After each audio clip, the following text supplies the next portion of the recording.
Millions of people across the country turned their eyes to the sky yesterday to view the solar eclipse. But what if you looked without a pair of those NASA-approved specs? Our Kimberly Kerr spoke with a local eye doctor to get a better understanding of how to know if your eyes may have been damaged.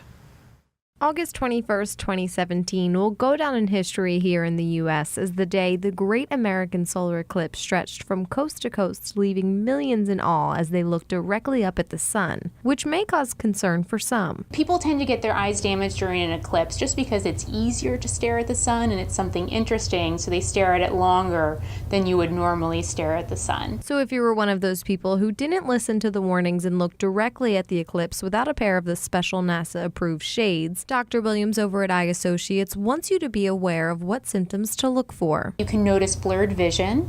You can also notice a spot in your vision that's missing or blurry. More than likely, those symptoms would pop up almost right away. Staring at the sun won't cause headaches. It shouldn't cause eye pain that lasts, after staring at the sun. So any sudden change in vision that stays and is permanent, come and get looked at. If you have kids or know someone who can't express themselves very well, it's better to be safe than sorry. If they did stare at the sun for a long time, it might be worth getting an exam just to make sure there's nothing wrong that they can't tell you about. And that damage that could have been done during the eclipse isn't minimal. And what it does is actually damages the cells in your retina. Those are the cells in the back of your eye that provide fine vision.